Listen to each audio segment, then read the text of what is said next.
Siyanibingelela nonke balaleli egameni lenkosi uJesu Kristu.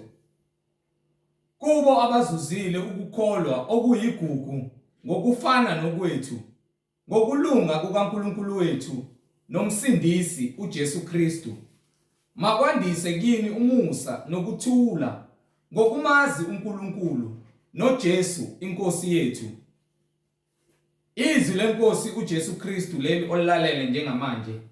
Izwi lenkosi uJesu Kristu. Lapho sishumayela khona, sifundise, siphinde sihlole imibhalo engcwele ngokwentando kaNkulunkulu kwindodana yakhe uJesu Kristu, yena oyinkosi nomsindisi ezimpilweni zethu. Sizocela ukuthi kubo bonke abantu abalalele ukuthi nibe namaBhayibheli ukuze sonke sizofunda kanye sibe nokuqonda imibhalo engcwele. Kulabo abangenawo amaBhayibheli, sizocela ukuba ni-download amaBhayibheli kuma-mobile devices, ama-laptop noma ama-cellphone ukuze sonke sizofunda kanye sibe nokuqonda izwi likaNkulunkulu.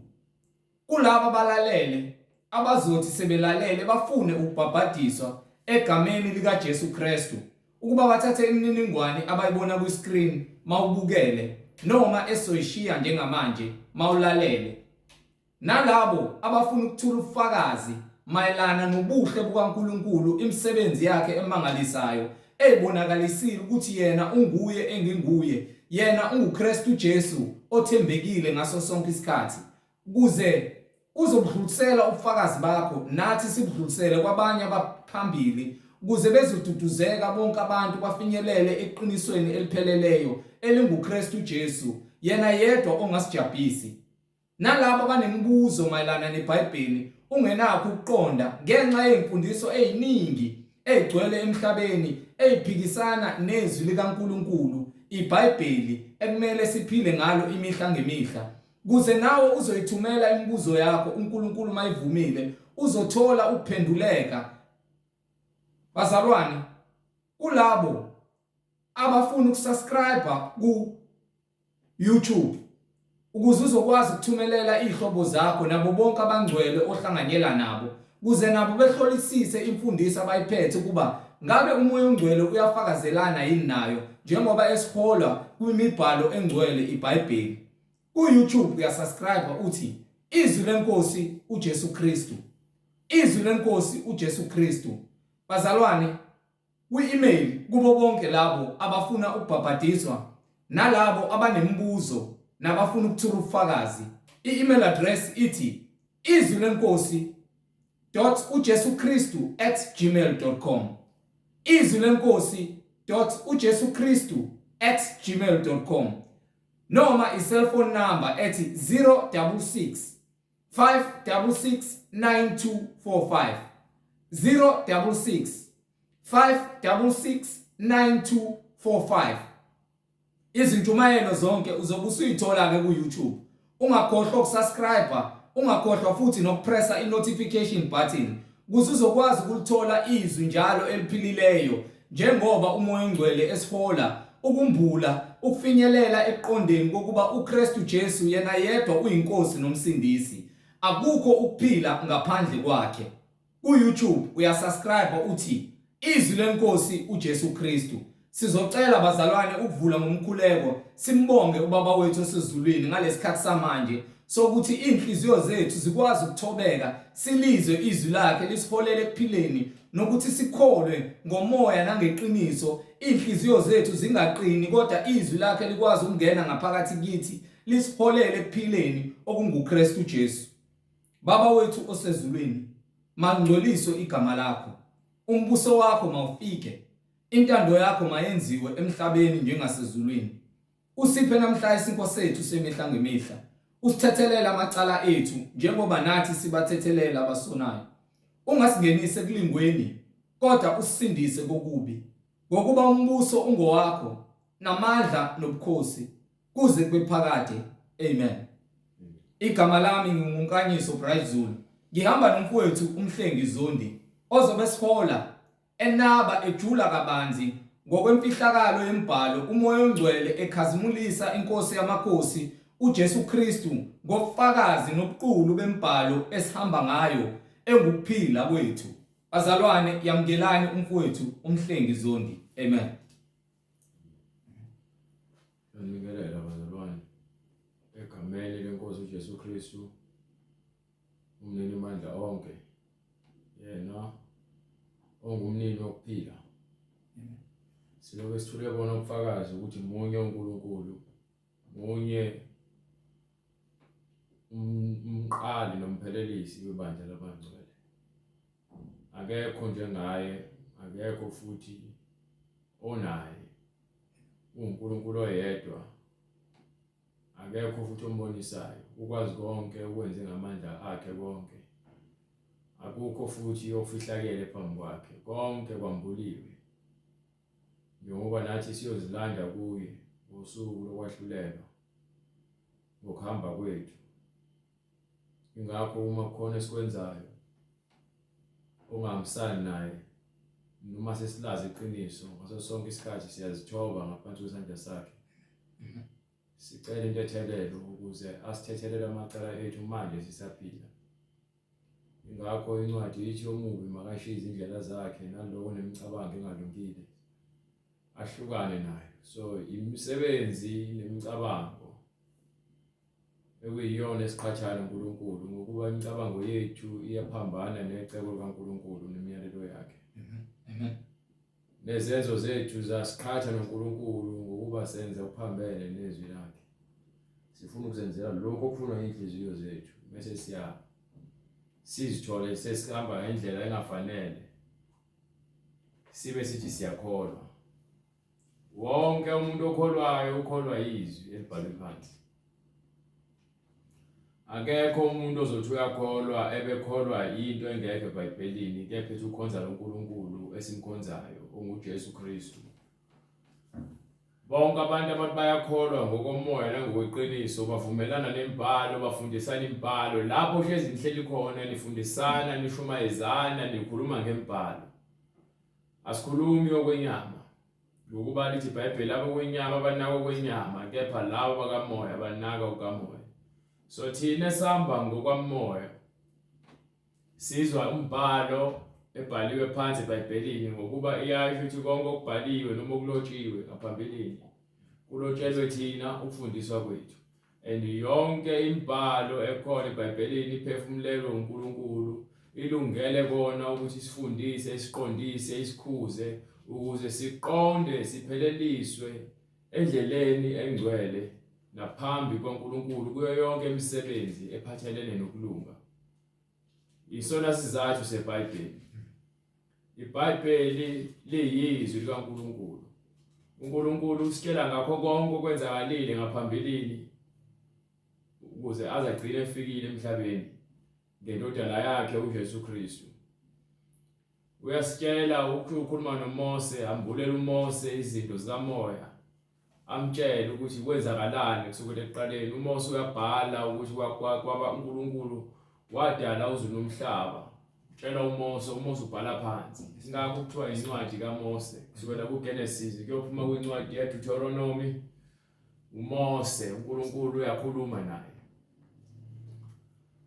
Manje ke uMose yashiye uJoshua ukuba uJoshua aqhubeke, ngoba uMose wengeke asangena eKhanani ngokuba zange azangcwelise uNkulunkulu ngesikhathi uNkulunkulu emthuma ukuthi akamngcwelise. Manje ke uJoshua naye ugcwalisa umsebenzi wakhe asuke unikiwe. Uyatshelwa naye ukuthi ke njengokuba enikiwe lesikhundla sokuthi ahole abantu, into ekumele ayazi umthetho nencwadi le uMose aseyibhalile. So uJoshua uza ukuzoqhubeka ekutheni afundise abantu bakaNkulunkulu izindlela zikaNkulunkulu, bangahlukani noNkulunkulu ngemicabango yabo nangezenzo zabo. Ingakho iBhayibheli lithi ke themba kuNkulunkulu ngayo yonke inhliziyo yakho, unganciphi kokwakho ukuqonda. uNkulunkulu uzakugada, akuhole, akuvule ukuqonda. uma uhamba ngezwi lakhe. Kepha uma uzifunela ukulunga kwakho uNkulunkulu, ngeke aze yakuphoqe ukuthi umlandele, ngokuba indlela isibekiwe. Indlela ebekiwe uJesu. Izembe libekiwe ezimpandeni noma ezimpandeni zemithi. Kusho ukuthi izwi libekiwe, thina sizihlahla. Izwi liya kuphi ezimpandeni, kusho ukuthi lenhliziyweni. Impande yomuntu inhliziyo yakhe. Izwi libekiwe ezimpandeni.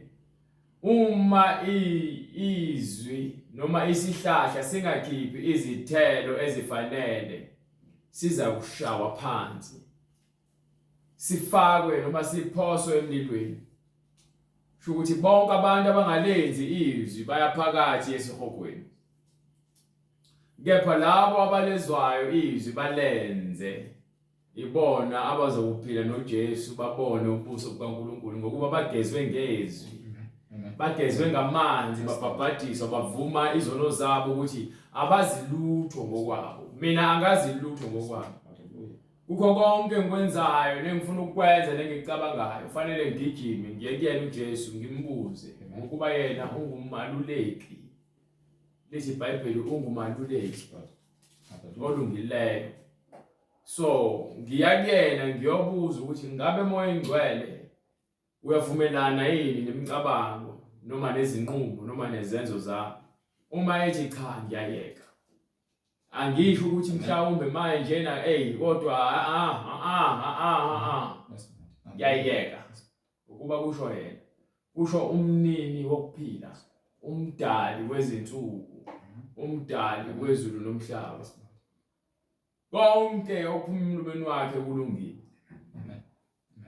Kanjalo nemiyalelo yakhe iyaphila. Uyathandeka kulabo abafuna ukuphila. Kepha kulabo abafuna ukufa nabathanda ukuphila ekufeni, izinto zikaNkulunkulu kubona zibhlungu. Izindaba futhi ezibhorayo ziyabanenga, abafuni ukuzizwa. Kepha kulabo abasindiswayo izwi lakhe lingamandla nokuphila. Siyambonga kuJesu ukusipha amandla nokuphila. Amen. Ukuba kuyangaye ngabe usacikeka, kepha ngothando likuyena usasibekezelele namhlanje. Ukuphila kwakho akona ukuhlakanipha kwakho. Ukuba una ukuhlakanipha okuphelele, ngabe uyazi ukuthi uma ufa uyaphi. Ngabe uyazi ukuthi kunjani ukufa.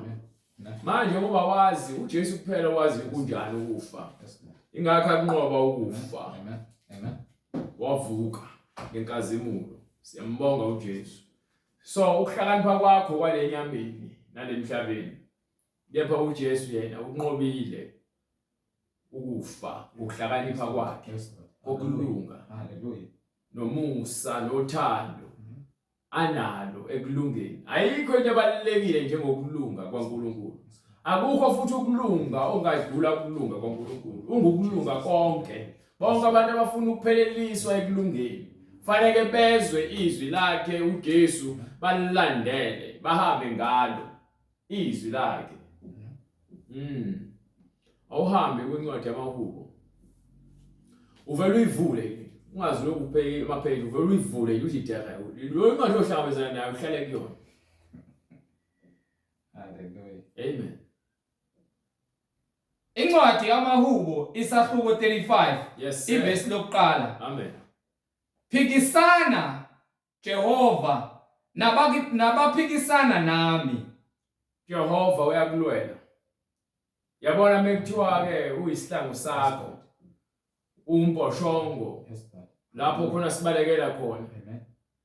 Uma ethi ke singazilweli thina, yena uyakusilwela. Ingakho uDavide ethi phikisana, ukhuluma nemoya ekumele uma sikhala uNkulunkulu asivikele kuyona, esingeke sikwazi ukuzilwela thina ngokwenyama. Kepha ke khona abantu abamelene nawe ngokamoya. Angikhuluma abantu benyama, ngikhuluma ke imoya emadimoni. imoya yokufebe, imoya yenzondo, imoya yesono. Uma ukhala kuJehova ukhalela ukuthi akuvikele kwimoya ezokwenza ukuthi wena ube yisoni. Efuna ukubuyisa ekuthembeleni kwakho kuJehova. Yamuzwa uDavid uthini? Phikisana Jehova nabaphikisana nami. Phikisana ingakho kuJesu athi mesekhuluma nabafundi bakhe athi ngiyanithuma. Uma nginithuma phakathi kwezimpisi noma kwezinyoka, bathi nina ngifuna nihlakaniphe njengazo izinyoka, kepha nibe mnene njengamajuba. Ningacabangi nilungiselele ukuthi nizakuthini noma nizakuphendula nithini. Ngokuba ngaloso sikhathi kuyobe sekhuluma uBaba ezulwini, uyena oyobe sevula umlomo wenu anikhulumele. So uma sikhuluma izinto zikamoya, sikuvula iBhayibheli, umoya ingcwele mase yahola. Ngokuba uthi nibusisiwe nina ngokuba niyabona. Uthi kunina ninikiwe ukuthi nazi imfihlakalo, kepha kulaba benyama kufihlakele ngokuba banamehlo kepha baboni, banezindlebe kepha bezwa, banezinhliziyo kepha baqondi. Yini?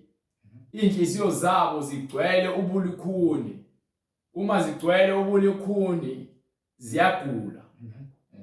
Uma ngase bavume izono zabo baphenduke abalaphe ngezwi lakhe, bayakuthola ukuphila. So uma siza kuyena asazihambeli thina ngokuhlakanipha kwethu, sesizwa yena. Kukho konke esikwenzayo uma sifundisa sishona kulona iBhayibheli. Ngeke ngicela ukuthi ngicabangani noma ngizizwa kanjani. Ngihlala kulona iBhayibheli. Ingakho abantu abaningi becasuka ngokuba abantu bayakholwa kepha bahambe ngeBhayibheli. Hayi nami ngiyakholwa nje. Kepha nje angikholwa nje ngawe wena nje ukholwa nje kakhulu yabona nje usuzenza ungcwele. Lungile. As long as ngisahamba ngezwi lakhe noma emehlweni abantu ngingabukeka kanjani bathini ngami, kepha as long as ngihlezi ezwini, ngingaziphakamisi, ngingazitsheli, ngingazindli, ngingenanzondo, ngihlezi ezwini lakhe ngokuthobeka nangokumfuna yena yedwa. Ngifuna yena yedwa, angifuni okuningi, yena yedwa munye, akanamphelezeli, akanamhlangabezi. Uyena ungumphelezeli, ungumhlangabezi, ungumduduzi. Uthi-ke ngiyahamba ngiyakubaba ngiyabuya ngizakumhlangabeza ngiyokwazi ekhaya kababa kunezindlu eziningi, kuba bengenjalo benze ngimtshela. Bathi ngiyahamba ukuyonilungiselela khona ngizobuya ngizonihlangabeza. Nangempela uyabuya ahlangabeze, uyakhazimula. Khazimule ngemisebenzi yakhe, bakhulume ngezilimi. Hallelujah. Kwehle umlilo ezulwini, umoya wehlele kubona ubagcwalise. Kwenzeka izimanga ngokuba yini bakholiwe nguye, bamlandela. Manje ke uma ukholwa asike isidingo sokuthi uphikisana nabantu. Uma umuntu ethi uyakholwa kepha ephikisana neBhayibheli noma nemibhalo, akaphikisana nawe, uphikisana nalo okuyena usinikile imibhalo. Ingakho uDavid ethi phikisana Jehova nabaphikisana nami. So ngeke kuze kube leso sikhathi leso ke manje nokwenza umoya ingcwele akuvula umlomo nomunye aphinda amvula umlomo, aphinda akhulume naye ukuhlakanipha kwakhe nomunye akhuluma ukuhlakanipha kwakhe. Kepha wena uma sokhuluma ukukhuluma umoya ingcwele ubathathe ubafake eBhayibhelini, uthi ke nali iBhayibheli lithi bathi kanje kanje, uthi naku ukuthi kanje, so uhamba kanje ukuze kufike kanje kume kanje. Angeke kujike bese kanje ngokuba kukhulume umnini manje onke. Akukhulumi mina ngibeke eceleni. Vula iBhayibheli lakho uzwe umoya oyingcwele ekhuluma. Sike sishiye ukuhlakanipha kwethu, sike sizwe umoya oyingcwele ekhuluma. Uma ungakholelwa eBhayibhelini livale phela uyeke, ungaloku uthi uyakholwa. Ngokuba usikhohlakala wena. Ufuna ukugcwalisa ukukhohlakala bese uqamba amango lokuthi uyakholwa. Ube wenza konke ukungcola nokunyanyekayo phambi kwaNkulunkulu. Hallelujah. Lord Jesus. Faka izithombe emzimbeni, nifaka ama-tattoo, nifaka ubucwebe, nifake imigexe namarosali neziphambano, nithi niyakhona uNkulunkulu ethi lento ningayenzi. Ningakwenzi lokho, niyakwenza nikhohlakele. So ke angeke uthi uyakholwa uNkulunkulu wena ufuna ukuthi ukholwe ngokuthanda kwakho nangendlela yakho, ukholwa ngoNkulunkulu. Lo Nkulunkulu esihamba ngaye uthi ke uma nilizwa izwi lami kufanele nilenze. Yes, Lord. Hallelujah. Uzathi kwincwadi yamaHebheru ke sahluko 3 lithi verse 4, incwadi yamaHebheru sahluko 3 ukhuluma ngakho ukuthi uma silizwa izwi lakhe singaqinisi izinhliziyo zethu. Incwadi kumaHebheru isahluko sesithathu ivesi lesine. Yes sir, no, from verse 8. Ivesi leshagalombili. Incwadi kumaHebheru isahluko sesithathu verse 8. Ningazenzi lukhuni izinhliziyo zenu. Right, fundi lebhalwe phansi. Starting from le verse engenhla. Namuhla uma nilizwa izwi lakhe, Namhlanje uma silizwa izwi, ngeke ulizwe izwi lakhe wedwa ngendlela yakhe ephambene. Amen. Nale ebhalwe phansi. Uma efika ezoziveza kumuntu, uziveza njengokusho kwembhalo. Umuntu uthi ke kunencwadi athi ke kubhaliwe nje eBhayibhelini ukuthi ngithi kanje. Athi incwadi yaIsaya, athamba uvula incwadi ukuthi ngokuba kukhuluma bani? Ukhuluma umoya ingcwele. Yes, Lord. Akhulumi. Akekho umuntu ongathi ke uluthunywa umoya ingcwele ukuthi azoshumayela kepha manje uletha abantu belethela izwasho novaselini nezitambo. Nomuntu wesifazane wakafuna umboza ikhanda uthi ukhulume noNkulunkulu ukuthi ufuna bomfundisi. Sibuza ukuthi sikhombise le kuthiwa khona umuntu wesifazane ufuna afake izinto zokufakelwa, fanele afake upende ebusweni, fanele afake amabhlukwe, funeka futhi abomshumayeli. Sifuna nje lezo zinto lezi sikhombise eBhayibhelini. Yes, Lord Jesus. Hallelujah. Bankwankwazi ashone le acaba ukuthi umuntu manje uzophikisana naye uthi lalela ngeke ngithi ngizovumela wena uzala uzolo uzoqamba amanga ngezwi kaNkulunkulu ukhuluma izinto ezingekho. Amen.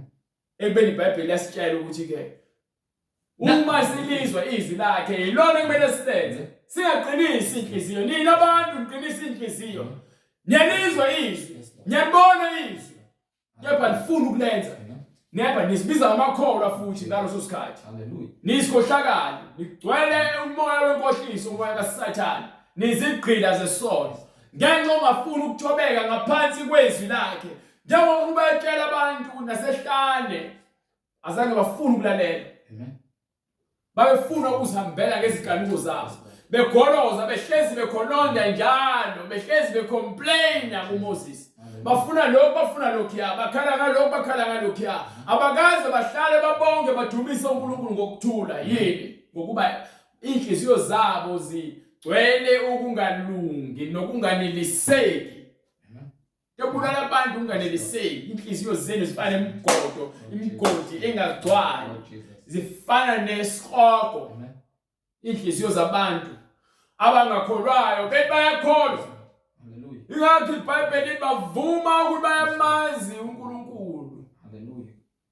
Ngemsebenzi yabo bayamphika, benza okunyanyekayo. Hallelujah. Lord Jesus. Kukho konke okuhle emsebenzini yakhona abanamsebenzi. Yini? Bafuna ukuzenzela intando yabo, bawontamo olukhulu. Onhliziyo ngise. Amen. Amen. Manje na ke iBhayibheli lithi uma silizwa izwi lakhe namuhla, uma ulizwa izwi lakhe namhlanje, ungaqinisi ikhanda lakho nenhliziyo yakho. Namuhla uma ulizwa izwi lakhe, ningazenzi lukhuni izinhliziyo zenu. Ungayenzi belikhuni inhliziyo yakho njengasekucunuleni, njengokuba bamcanula ngosuku lokulingwa ehlane. Yabona ukulingwa, balingwa ehlane, bazinikela ezilingweni. Amen. Bamcanula. Umoya engcwele mawuzinikela ekulingweni, uyazinikela wena. Asike sibheke ukuthi ke ukulingwa noma ke ukungena kwisimo senkanuko nokufuna ukuzenzela intando yakho uvela kanjani? Osiphi incwadi yaJakobe? Funa incwadi kaJakobe. Sidlulile. emva kwamaHebheru sahluko 2 sura ku verse 11. Incwadi uJakobe isahluko sesibili Yes sir. verse 11. Ngokuba wena owathi ngokuba yena owathi ungaphingi wathi futhi ungabulali. No, awuhambe uye kusahluko 1. Usahluko 1 sura ku verse 11. Incwadi ekaJakobe isahluko sokuqala verse 11. Yes sir. Ngokuba ilanga liphuma libalele libunisa utshani imbali yabo iwele phansi nobuhle besimo sabo bunyamalale kanjalo nesicebi siyakudlula ezindleleni zaso. Ubusisiwe umuntu okhuthazela ekulingweni. Ubusisiwe umuntu okhuthazela kusho ukuthi ohlalayo ekukholweni kwakhe ngezikhathi zokulingwa. Ngokuba esevivinyekile Manjena ke uma ke emva kokusovivinyekile uyakwamukeliswa umqhele wokuphila. Ukuphila bese sonika umqhele wokuphila umelene nezilingo. Izilingo zikhona Yesu ndaba. Kepha wena uma uzoma ekukholweni kwakho ungafani nalabantu bakaIsrael abasala ehlanu ngezikhathi zokulingwa bona baqanula umoya engcwele bazinikela ezilingweni. Kepha wena uma uzomelana noSathane uqine ekukholweni kwakho ungamvumeli ukuthi akugwine wena uzakuthola umqhele wakho ekugcineni. Uyakwamukeliswa umqhele wokuphila othendisiwe inkosi kwabayithandayo. Yebo. Kunomqhele wokuphila. Ukuphila kwethu emhlabeni kubekelwe noma kumiselwe ukuthi siphile ngokulunga kukaNkulunkulu.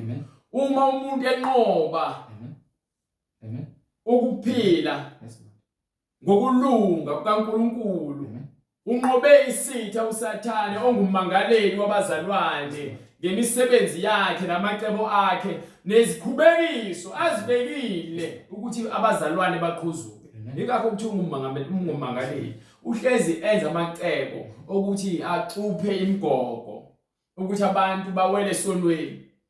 Kepha ngokuba wena uyalazi izwi. Indaba umehluko utheni uyalazi yini izwi noma cha. Uma ungalazi izwi wena uzoba ke isiboshwa noma uzoba ivictim kaSathane. Uza kukubamba ngomgogo wakhe awucuphile noma ngonoxhaka wakhe ngenxa ukuthi wena ulazi izwi. Noma sewufika ke sefika umsizi ezokhulula uyophinda ulimaze yena noma uyofuna ukujikela yena ungafuni kwasizwa. Ukuba yini awulazi izwi futhi awumazi nomsizi. Ingakho abantu bayakholwa kepha uma kufika izwi elingumsizi kufika umduduzi ezobakhipha ezihluphekweni balwa nomduduzi baliswana nezwi kaNkulunkulu. Ngokuba yini bazihambela ngokwenyama abahambi ngokwezi abalazi izwi likamoya oyingcwele. Ingakho abantu behleli ngokunethezeka ezonweni zabo. Ingakho abantu bebona ukuthi lonke indawo ekuthiwa yisonto kukhona uJesu khona. Ngokuba yini izwi abalazi. Bayazihambela nje ngaphandle kokuqonda ngokuba bathenjiswa izinto ezingenamsebenzi. Ingakho incwadi yaPetru izithi ke labaholi benu bafana ke nemithombo engenamanzi. Bafana nenkungu noma nemafu angenayo imvula. Bakhuluma uwangala. Bekhuluma izinto abangazazi. Sahluko 2 verse 18. Qala from verse 18 noma from verse 16. Incwadi yesibili kaPetru isahluko sesibili verse 18. Ngokuba bekhuluma udwandwa Hlehla uthe 16. Incwadi yesibili kaPetru isahluko sesibili verse 16. Kepha waba nokusolwa ngenxa yokweqa kwakhe umthetho. Umprofethi wamanga wanekela ukuthi angakwenzi ukuthize wakwenza, wayesebekelwa ingilosi phambi kwakhe ukuvimvimba angakwenzi ukhohlakala. uNkulunkulu wayefuna ukumsiza ulwa nokuthi amsize ukuze engezukona ngoba wona uNkulunkulu weziholela ekufeni. Qhubeka. Imbongolo eyisimungulu yakhuluma ngezwi lomuntu, yanqabela ukuhlanya komprofethi. Yes sir. Yabona namanje abaprofeti bayahlanya. Abaprofeti bamanga bayahlanya. Babhizi bazibiza abaprofeti bakaNkulunkulu. Bazibiza ngawo wonke amagama. Omprofeti uShembe, omprofeti uMagejageja, omprofeti ubani, omprofeti ubani. Bonke bazibiza abaprofeti. Kepha imisebenzi yabo iyaphikisana neBhayibheli. Babaprofeti bakaJezebeli. Labo bayimithombo engenamanzi. Lithi iBhayibheli nina imithombo engenamanzi nezinkungu eziqhutshwa isiphepho, nemafu nje ahamba qhutshwa umoya, kho manzi kho mvula kunina. abagcinelwe ubumnyama bobumnyama. Izondo lo ndibekela isihogo lapho khona ke niyofika nihlale umnyameni nishe. Ngokuba bekhuluma udwandwa, Ngoba bakhuluma into abangayazi. amazwi ayize, Bakhuluma into engekho. babeyenga ngezinkanuko zenyama. Manje banitshela ukuthi qhubekani nihlale ekufebeni. Qhubekani nijole. Qhubekani niphinde. Qhubekani nihlabele amadlozi. Qhubekani nithande izinto ezidaliweyo ngaphezulu komdali. Batshela izinto enithanda ukuzizwa, baninike ovaselini abathi gcoba ukuze uzoba nezinhlanhla ube nezibusiso ukhazimule. Uzothola iposition enje emsebenzini. Thatha lamawuthi lo uchele ngawo. Uvikele ikhaya, amanzi abusisiwe. Amanzi abusiswa usathane lawo. Babayenga ngezinkanuko zenyama nangamanyala labo abasaphephayo. Nina bantu nifanele ngabe niyasindiswa ngezwi lilodwa, kepha manje nisindiswa ngeziwasho namanzi novaselina namafutha, nifuthwa ngamadumu, nidliswa utshani njengezinkomo. Seniphenduke iziwula ukuba nithanda izinto eziphathekayo ngaphezulu komdali ophethe konke yena ongaphatheki. Nifuna ukuphathekayo, animfuni umphathi. Hallelujah. Abahamba ngokuduka. Bahamba ngani? Abahamba ngokuduka. Uzohamba ungenayo i-navigation noma i-map, usuke nje uvela uhambe. Uthi uyafuna ukuya eGoli. Uvuke sovuka e-Eastern Cape. Ukuba yini awuna map, awuna direction. So umuntu ofuna ukuya ekuphileni ezulwini. Hallelujah. Kune map. Kune Bible. Jesus. Manje nayo mone Bible uyazi ukuthi ke indlela eya ezulwini. Jesus. Ihamba kanjani, idlulaphi. Jesus. Uyakwazi ukuthi umelane nezilingo ngokuba uyalazi izwi. Lapho khona kukhona mekuthiwa ke gijima uyagijima. Mekuthiwa slow down uyana. Ngoba wazi izimpawu zalendlela oyohamba. Amen. Konke kwambuliwe kuwena ngokuba yini uhamba ngomhlahlandlela wokuphila. Yes Lord. So abantu ngokubuyela ngalencwadi kaJakobe sibatshela indaba yokuthi njengokuba ithi incwadi abantu abaphilayo bamelane nezilingo bayokonyeliswa imiqhele yokuphila. Jakobe namaHebrew. Hallelujah. AmaJakobe right. Hallelujah. Jakobe sahluko uPetro lo ngifuna uJakobe sahluko 1 right. Starting from verse 12. Hallelujah. Ubusisiwe umuntu okhuthazela ekulingweni. Ubusisiwe umuntu lalela ukuze wena ukhuthazeleke ekulingweni ukwazi ukumelana nezilingo. Fanele wazi iBhayibheli. Yes Lord. Hallelujah. Fanele ulazi izwi ukuze liphile kwena. Lingasuki emlomeni wakho, lingasuki emehlweni akho, lingasuki enhlizweni yakho. Lazi izwi ukuze ukwazi ukubona bese ulingwa. Ukuba ngaphandle kokwazi umbhalo ngeke uze uzibone bese ulingwa. Uzovumela konke usathane zanako ukuba yini awunakho lokho kuyisekelo esikuvimbezela ukuthi ungalingwa. Okuyizwi likamoya ingcwele awunayo futhi umoya ingcwele. Ngeke uzwe nomoya ingcwele uhamba ibandla lamanga ungena kaShembe. Ngeke uzube nawo umoya ingcwele ungena eMaromini, eRoman Catholic Church izwabini. Soze umoya ingcwele abamazi Hallelujah. Hallelujah. Abamazi umoya oyingcwele. Lord Jesus. Babizana ngamagama akhona eBhayibhelini, but imfundiso yaseBhayibhelini abayipheli. Hallelujah. Abafundisi futhi ngayo. So umehluko umkhulu kakhulu kulabo abalaziyo izwi. Thina sikholelwa ukubhalwe phansi eBhayibhelini. Asikholelwa ukuthi wena ucabangani, ukuthi wena umfundisi wakho uthini. Uma umfundisi wakhe ekhuluma into ephambene neBhayibheli, hamba nomfundisi wakho nesihogweni. Lungasixaki thina.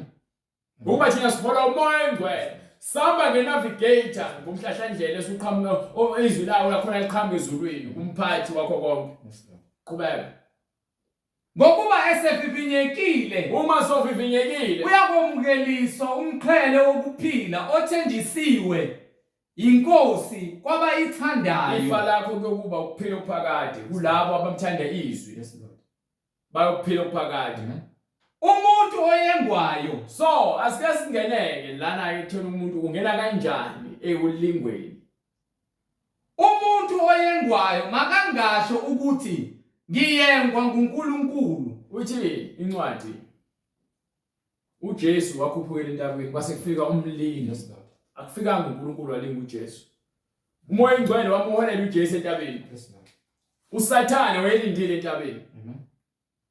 Njengoba elindile entabeni ulindele uJesu ukuthi azomlinga. Hallelujah.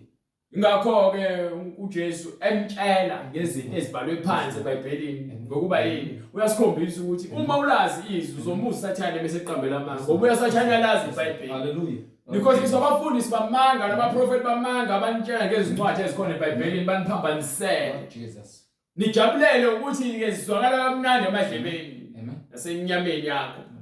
Kepha egcineni nibe niyaphansi esihogweni. Amen. Ngiphe. Hallelujah. Umuntu oyengwayo makangasho ukuthi ngiyengwa nguNkulunkulu, ngokuba uNkulunkulu angeyengwe ngokubi. Yabona uma ethi uDavide uNkulunkulu ngiphendulele. Fanele ngiziphendulele uNkulunkulu. Uthini uDavide? Phikisana Jehova nabaphikisana nami. Ngikhulumele uNkulunkulu nalabo abakhuluma nami nabeza nakunina ngendlela engafanele. Yabona manje mesuza ngale kwincwadi yaJakobe uthi uJakobe ke ukuyengwa kwakho akuqhamuka uNkulunkulu. Hallelujah. Ukuyenga kwakho akuqhamuka uNkulunkulu. So uma ulingwa awulingwa uNkulunkulu ngoba uNkulunkulu akalingi umuntu. Naye uqobo akayengi umuntu. So akalingwa uNkulunkulu. Uyasho Jesu athi uNkulunkulu akalingwa. So ungabomlinga uNkulunkulu wakho. Hallelujah. Kunjalo Jesu ungabomlinga uNkulunkulu wakho. Nawe futhi akasoze akulinga. Akalingwa awumlingi nawe. So uma ke ulingwa uNkulunkulu ungakulinga uzikhohlise. Uthi wena ulingwa uNkulunkulu wasuke lesonweni. Hallelujah. Uyavivinywa uNkulunkulu uyakuyekelela ukuthi ulingwe ukuze ugcwalise ubungcwele bakho ukuthi ngabe ngempela wena uyalazi ilizwi lakhe, ngabe wena uyaligcina ilizwi lakhe. Ngoba phela uSathane ukhona. Njengoba siphila emhlabeni ukuthi uSathane wehlele emhlabeni ethukuthele. So uma ehlele emhlabeni ethukuthele uNkulunkulu into ayifuna ukuthi siyenze uma kufanele sazi izwi lakhe ukuze ke asikwazi ukuthi asivikele uSathane. Ngeke ukuthi walazi izwi lakhe uma ungalenzi ukulazi kwakho izwi ungalenzi kufana nento efile. Ngokuba yini into ebalekile ukuthi ilizwe ulenze. Yeah, ingabe iBhayibheli ithi ke namuhla uma nilizwa izwi lakhe ningazenzi zilikhuni inhliziyo zenu njengalabo abamcalulayo ehlala. Abaningi ke bayalazi iBhayibheli ukhuluma nabo bakutshele ngemibhalo ibhalwe phansi eBhayibhelini bese kumele ayenze. Bese kuba khona izinto ezenza kube likhulu ukuthi ayenze izwi. Ukuba yini lento yothando likaNkulunkulu ayikho. Kepha intshisekelo yokulazi izwi ukhona. Uyabona ukuthi uyalazi iBhayibheli. Nikhuluma naye ngazi ukuthi ni moya munye. Kepha manje umsebenzi phela. Ngoba kuthiwa ke sibonakala ngezithelo. Awukwazi ukuthi uzothi uyalazi izwi kepha ulenzi wena ufana nesihlahla sama-orange esizala ama-aphula. Khona ubuyaluyani ne-confusion ekhona. Akuyena umoya kaJesu lo. Ngakho ke qhubeka. Kepha yiloyo naloyo oyengwa ehugwa ngezakhe izinkanuko. Izindaba Ehungwa umuntu uyengwa ngokuthi ke usezinikele kwinkanuko zakhe wahuheka ezinkanukweni. mase ahambe uyogcwalisa ukukhohlakala kwakhe ngokuba yini usevumele ukuthi ke isono simbuse. uNkulunkulu azange azakulinge futhi akalingwa. So wena ngesikhathi usuhamba uyofuna nomuntu osifazane ngaphandle komshado noma umbuko umkhanuka ingokuba umoya engcwele akasekho wena usuzinikele ekutheni wena uhalela isono. Ngesikhathi umshado ugwaye ubhema noma utshwala uphuza noma unommono nomunye umuntu wena uvumela uSathane ukuthi akubuse. Qhubeka. Uma inkanuko isithathile, so inkanuko isono ifana nemuntu osuke efaka imbewu umuntu wesifazane esibelethweni sakhe iyangena bese iyakhela ngaphakathi. Haleluya. Uma inkanuko isithathile ibeletha isono, bese ke iyakhela ngaphakathi siyakhula isono njengomuntu wesifazane esuke ekhula esisibona bese ke iyabeletha suke sezala sekuzalwa ini imphumelelo kesuke kuthwele ngaphakathi. Kanjalo la kuwena osuke uzinikele esonweni usuke uwedwa ucabanga ngesono. Sihlale kwena isono sikhule ngaphakathi sikhule isikhukhumale bese siyavela isono ngezenzo zakho. Nesono sesiphelelisiwe, bese ke siphelelisiwe isono sizala ukufa. Bese kuyazala ke uyasenza isono so uzala ukufa ngokwenza isono ngokuba uzinikele ekutheni wena awufuni ukuphila ngezwi. Haleluya. Yizwa uDavid uthini? Haleluya. Muzwe uDavid uthini? Phikisana Jehova nabaphikisana nami. Ngeke ukwazi ukusho lokhu ungalazi izwi ungamazi futhi uJehova. Ingakho nifuna ukuzibambela yonke inkinga zenu nifuna ukuzithwalela nini. Ebekubiza uJesu athi ke thathani ijoka lami. Thathani yonke imithwalo esindayo nilethe kumina ngiza kumthwalela. Nina lethani imphefumulo yenu ngisindise. Ningabusakhathazeka ngezinto eziningi. Nina nikhathazeka ngezinto eziningi. Ngizonalaphi ngizodlani ngizogqokani.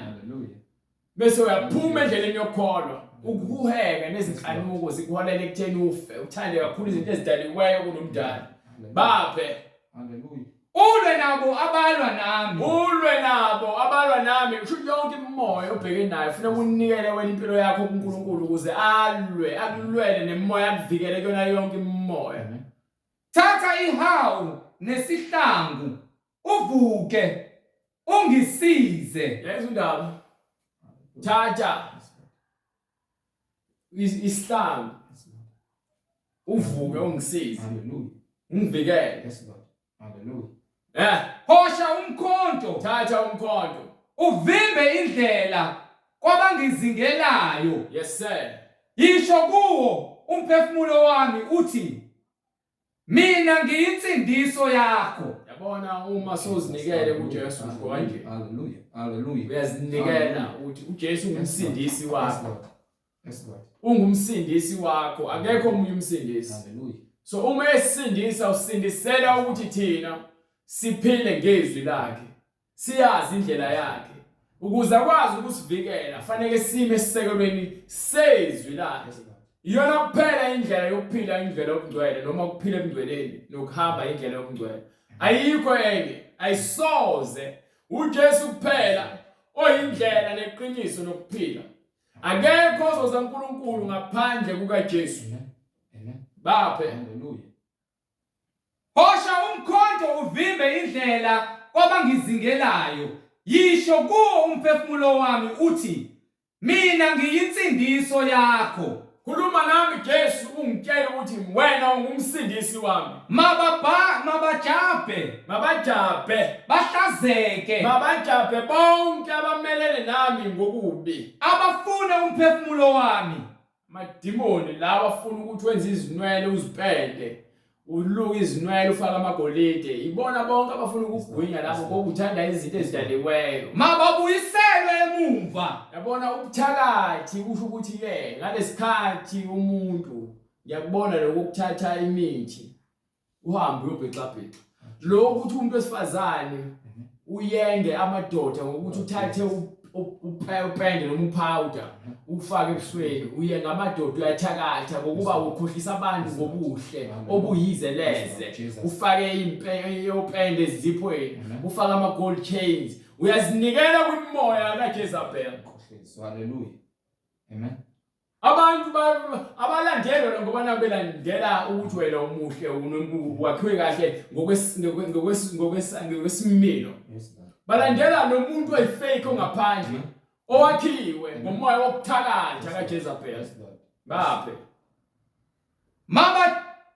mabajabe abahlazeka bonke abahlazeka abafuna umphefumulo wami mababuyiselwe emumva bajabhiswe abangisongelayo bonke abantu abakusongelayo nabafuna uqhuzuke bajabhiswa ukuthi wena uzinikele ezwini likaNkulunkulu uphila ngalo uyalizwa uyalenza bafuna indlela yokukhubekisa nendlela yokuthi wone abayitholi ngokuba ithemba lakho likuNkulunkulu. Hallelujah. Hallelujah. Awuhambeli ngokuqonda kwakho uhamba ngezwi phila ngomkhuleko phila ngokuzila ukudla phila ngokuthi uyafasta ukhuleke uhubele uNkulunkulu konke okwenzayo uyamdumisa uNkulunkulu ukuze usathane ngeze ukuyithola indawo ukuthi akumangalele ukuthi wena usukhonza yena. Amen. Mababe njengamakhoba emoyeni mabafane nemoya njengamakhoba ukuthi ke bafana njengenamsebenzi bayapheshulwa umoya. Ingelosi kaNkulunkulu ibadudule indlela yabo mayibe mnyama indlela ingelosi kaNkulunkulu mayibaphushe. Hallelujah. Ibadedise indlela yabo makube isiqoqo baphile kumnyameni baphile kuthena bazi baphile kufeni. Hallelujah. Indlela yabo mayibe mnyama ibe bushelelezi kulapho khona ukukhala nokugedla kwamazinyo. Ingelosi kaNkulunkulu ibaxoshe ibahlehlise yabasusa uvikeleka nje ngokuba wena isisekelo sakho uthe kuNkulunkulu uyinsindiso yakho ungumsindisi wakho uzinikele ukuphila kwakho kuyena. Akekho umuntu ozothi usindisiwe umuntu wesifazane egqoka amabhlukwe noma efaka izinzipho noma into lezokufakelwa. Akekho umuntu wesilisa ozothi usindisiwe ehambelana nabantu besifazane ngaphandle komshado. Akekho umuntu wesilisa ozothi usindisiwe behlale emajoyintini. Akekho umuntu wesilisa ozothi usindisiwe egqoka izingubo zabantu besifazane. Akekho umuntu wesilisa ozothi usindisiwe apende inwele zakhe kanjalo umuntu wesifazane akekho ozothi usindisiwe agqoka ama-weave nama-wig aluke izinwele. Akekho umuntu othi usindisiwe wesifazane ozoqhamuka esontweni azokhonza uNkulunkulu enganibhozile ikhanda. Hallelujah. Asifaki igqebhezana. Amen. Asifaki obhuti ingiqhwele. Sifaka amacici nemigexo. Asifaki upende ebusweni. Incwadi yokuqala iziKronike isahluko 28 verse 9. Wena Solomoni ndodana yami yazi uNkulunkulu kayihlo umkhonze ngenhliziyo epheleleyo nangenhliziyo ethokozayo ngokuba uJehova uhlola izinhliziyo zonke uqonda zonke izizindlo zemicabango uma umfuna uyakufunyana nguye kepha uma umshiya uyakukulahla kuze kube phakade. Wena ngale yabona uSolomoni wazilahla yena esenikiwe uqondo nokuhlakanipha wanikwa ingcebo wabona ukuthi sekuright ukuthi yena manje usengathatha abafazi bezizwe akhonza abanye uNkulunkulu njengoba incwadi ithi uzokulahlwa kwangona phakade walahlwa naye njengoba iBhayibheli lisho nemibhalo yasho njengokwenza kwakhe ungafuni ukuthi ke ahambe ngezwi kaNkulunkulu. Njabuliswa abafazi nisukela abafazi nisuke nabafazi abangakholwa banishintshe inhliziyo zenu ihambe niyokhonza amadimoni namadlozi kanti ukholwa usindisiwe so udle etafuleni lodevil ngenxa yokuthi ke ubuthaka enhlizweni yakho awusahleli kwisisekelo sethu awusamfuni uNkulunkulu. uNkulunkulu uyisisekelo sokuphila uyindlela yethu yokuphila nokungena ensindisweni. Uma sifuna ukuya ezulwini kufanele silenze izwi lakhe ngokwesaba nangokuthokoza. Ukwesaba kokuthokoza kusho ukuthi uma wesaba usaba ukwenza okubi. uthokoziswa ukwenza lokho akufunayo Hallelujah. uNkulunkulu okudalileyo nokunikela ukuphila. So uma ngempela ufuna ukuphilela uNkulunkulu uzozwa izwi lakhe, ngeke uzuzwe mina ngizokuchazela izwi lakhe ukuze wena uzoba nokuqonda ngalo. Akulona lokuphikisana. Hallelujah.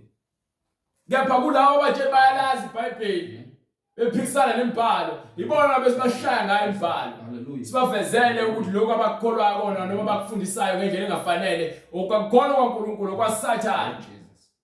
Ukuba beza ngokudukisa abantu belo beyikhotha iBhayibheli bethatha ama-scripture abafunayo basebenzise ngendlela yokukhohlakala. Abantu bafele ezonweni bami besihogweni ngenxa yokuthi anibatshela iqiniso. Abantu kumele basindiswe nenibhizi nidlala amacashelana nabo. Nidlala amasigcoze emasontweni. Nibhizi nikhuthuza abantu ngezwi likaNkulunkulu. Nikhathalela ukuthi nilandela abantu abangakanani. Lalela sinandaba ukuthi bangakanani abasilandelayo. Into ebalulekile ukuthi bangakanani abantu abasindiswayo. Into ebalulekile leyo kuphela. Uthi wena uyangizonda noma uyangithanda ngeke ukusize ngalutho lokho. Mina ngiyakuthanda khona ungizonda wena. Hallelujah. Yona into kumele uyazi leyo. Ebalulekile iqiniso ngoba lingukuphila. Hallelujah. Liyindlela eyaNkulunkulu. Idlula kuJesu. Ngaphandle kwaJesu ngeke size sikuthola ukuphila. Ngiyathanda ngithande namabandla enu namasinagogo enu nezigodlo zenu. Nakho konke lokho enikwenzayo nemsameni niyaphakathi esihogweni uma ningaphenduki. Banike incwadi yentuzana yezenzo sahluko 2 verse 38. Khona bezokwazi yini kumele bayenze uma sebebona babhajiwe esonweni. Incwadi izenzo isahluko sesibili verse 38. Njengoba iBhayibheli lithi uma namhlanje ulizwa izwi lakhe ungaqinisa inhliziyo yakho. Uma ulizwa namhlanje lithinta inhliziyo izwi lakhe. Likufuna ukubuya endleleni. Uma ufuna ukwazi ukuthi yini kumele uyenze wasethini uPetro. Phendukani. uPetro kwincwadi yezenzo sahluko 2 verse 38 wayesebatshela ukuthi ke phendukani. Yiloyo naloyo abhaphathizwe. Yilowo nalowo ufanele abhaphathizwe. Egameni likaJesu Kristu. Egameni likaJesu Kristu. Kukho ukuthethelelwa kwezono zenu. Ukuze kuthethelelwe izono zenu. Khona niyakwamukeliswa. Yobe sokwamukeliswa, yobe sonikwa isiphiwo sikamoya oyingcwele. Isiphiwo sikamoya oyingcwele. Umoya wokulunga, umoya woNkulunkulu yobe sonikwa mahhala ungazange uzuthenge. Ngokuba isithembiso ngesenu nesabantwana benu. Kuba lesithembiso ngesenu nesabantwana benu. Esabo bonke abakude bonke inkosi uNkulunkulu wethu eyakubabiza. Inkosi uNkulunkulu wethu yakubabiza. Wafakaza nangamanye amazwi amaningi wabayala wathi zisindiseni ke manje kulesizukulwane esiphambeneyo. Iyona ndlela yokusindisa ukwamukela uJesu wamukele izwi. Ungajabuliswa ukuthi uyesontweni njalo kepha izwi awulizi awulazi futhi noma ulizwa uyangolozela. Ngeke ukusize ngalutho kuya kwakhe esontweni zonke izinsuku. Ngeke ukusize. Ngisho ungakhuleka ukukhala izinyembezi uvuza amathe ucule ushake wenze yonke imsangano ukhuquze phansi. Uma ungalenzi izwi lakhe ukhola kwakho kufana nezidwedwe ezibolile. Kufana umzimba ungenamphefumulo. Usipheke baba. Kulabo abafuna ukubhaphathizwa nabafuna ukuba nemibuzo manje eBhayibheli nofakazi kakhulukazi nje abafuna abantu ukubhaphathizwa yini. Bawusithinta kunomniningwane oyibonayo ku-screen ukuze ukwazi ukuthi usindiswe. Size kuwena sizokubhaphathisa egameni likaJesu Kristu ngomusa nangothando lwakhe. Uma usuzinikele kuJesu noma ufuna ukuzinikela kuJesu uyobe sosithinta kule number sobe sesizama indlela yokuthi size kuwena sizokubhaphathisa egameni likaJesu Kristu ngokuba yikho enye indlela ngaphandle kombhaphathiso wamanzi nezwi nomoya oyingcwele. Iwona mbhaphathiso esunikiwe lo ukuze sikwazi ukungena sibuyisane noNkulunkulu. Uma ungabhaphathiswanga egameni likaJesu Kristu ukholwa kwakho kuyizeleze. So uyadinga ukuthi uphenduke ezonweni zakho bese uyabhaphathiswa egameni likaJesu Kristu. Bese ke uhlala emfundisweni engcwele wamukeliswe umoya oyingcwele. Phezu kwakho konke ke sesiyambonga uNkulunkulu ukuthi ke usenzele umusa wasinika nendlela yokuthi sikwazi uma phambi kwenu.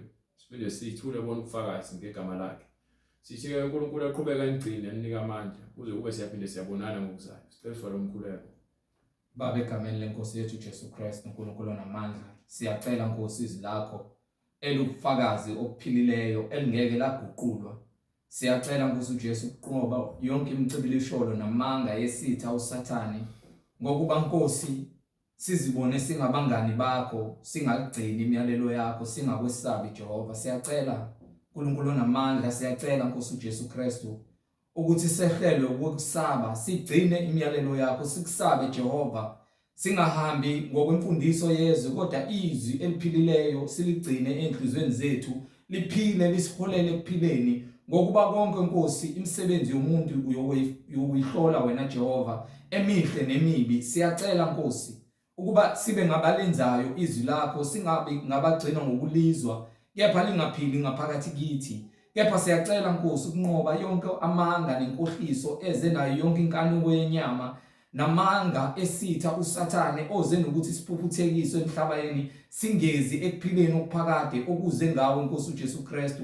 Siyacela ukunqoba kukho konke ngoKristu Jesu, yena oyinkosi nomsindisi, yena ozile eyisibani sezwe. Siyabonga Moya Ngcwele, siyacela ukuba ngabagcinayo izwi lakho, sibe ngabalenzayo, singagcini ngokulizwa. NgoKristu Jesu, yena yedwa oyinkosi nomsindisi, siyakhulekela yonke imphefumulo elizwayo izwi lakho njengamanje Nkosi, ukuba ifinyelele eqondeni nokuthi izwi lakho libe isibuko, sizihlole kukho konke ukungcola. Sivume kuba wena uyinkosi nomsindisi ngokomoya nangeqiniso, size singene emanzini sibhabhadiswe ngokomoya nangeqiniso, sikwamukele njengenkosi nomsindisi. Ngokuba uma sikholwa Nkosi konke kuyenzeka. Uma sikholwa siyangena emanzini, sikwamukele njengenkosi nomsindisi, umbuso weimpilo zethu, ngokuba usidalele inkazimulo yakho nokuba sigcine imiyalelo yakho, isiholela ekuphileni okuphakade, egameni lenkosi yethu Jesu Kristu manje naphakade. Amen. Hallelujah.